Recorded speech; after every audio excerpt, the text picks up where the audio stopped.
Pakistan series দিয়ে বিসিবিতে নির্বাচক লিপু যুগের সমাপ্তি। নতুন নির্বাচক প্যানেল গঠনে এদিন আগ্রহীদের ইন্টারভিউ নিয়েছে বোর্ড। শোনা যাচ্ছে প্রধান নির্বাচকের দৌড়ে এগিয়ে হাবিবুল বাশার। পরীক্ষা দিয়েছেন শেজান বেলিম দিমানরাও।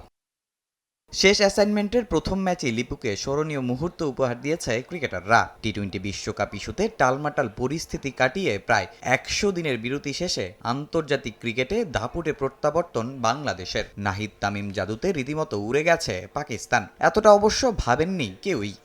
এতটা প্রত্যাশা অবশ্যই ছিল না। খুব ভালো স্টার্ট হলো আমাদের যেই প্ল্যান করে বাংলাদেশ এগোচ্ছে নেক্সট ওয়ার্ল্ড কাপের হিসাবে, সেই হিসাবে সিজনের প্রথম সিজনের প্রথম ম্যাচটা খুব ভালো কাটলো।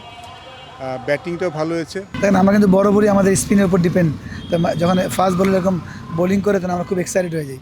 এটা খুবই ভালো, এটা কনসিস্টেন্টটা ইম্পর্টেন্ট। যেমন একটা দল কখন ভালো হয়, আপনি যখন প্রতিটা ডিপার্টমেন্টে ভালো খেলা শুরু করেন। ঘরের মাঠে বড় জয় আগেও পেয়েছে বাংলাদেশ, তবে সমস্যা ধারাবাহিকতার। বিদেশের মাটি বা বড় মঞ্চে গেলেই ছন্দ হারিয়ে ফেলে টাইগাররা। তাই বিশ্বকাপের আগে সাবেকদের চাওয়া 3 বিভাগেই উন্নতির ধারা বজায় রাখবে বাংলাদেশ। ভেরি ইম্পর্টেন্ট, আমার কাছে মনে হয় সবচেয়ে বেশি গুরুত্বপূর্ণ আমাদের এই পারফরমেন্সটা যেন ধারাবাহিক থাকে, যেন ওয়ান অফ পারফরমেন্স না হয়। এটাই যেন আমাদের ক্রিকেট যেন এমন হয়।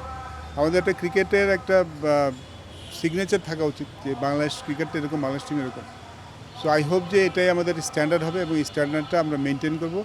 স্ট্যান্ডার্ডটা ব্যাপারে আমরা কনসিস্টেন্ট থাকবো। তবে 2027 বিশ্বকাপে সরাসরি খেলতে টাইগারদের এই সিরিজ জেতাটা খুব জরুরি। পাকিস্তান প্রথম ম্যাচে হারলেও তাদের হালকাভাবে নেয়ার কোনোই সুযোগ নেই। যদিও সাবেকদের স্বপ্ন সফররতদের হোয়াইট ওয়াশ করবে বাংলাদেশ। মিরপুরের উইকেটেরও প্রশংসা তাদের কণ্ঠে। পাকিস্তান খুব ভালো দল, ওরা অবশ্যই ঘুরে দাঁড়াতে চাইবে।